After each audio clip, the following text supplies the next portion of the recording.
বিশম্ভরবাবু প্রায় কোলে করে তাকে অন্তঃপুরে নিয়ে গেলেন।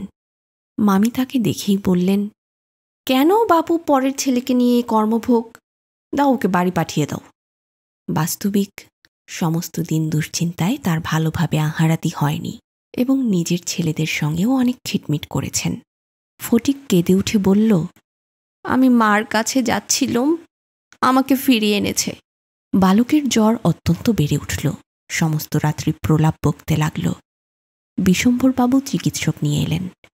ফটিক তার রক্তবর্ণ চক্ষু একবার উন্মিলিত করে কড়িকাঠের দিকে হতবুদ্ধিভাবে তাকিয়ে বলল, মামা, আমার ছুটি হয়েছে কি?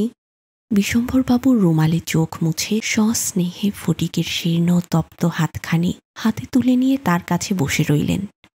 ফটিক আবার বিড়বিড় করে বকতে লাগল, বলল, মা, আমাকে মারিস নে মা, আমি কোনো দোষ করিনি,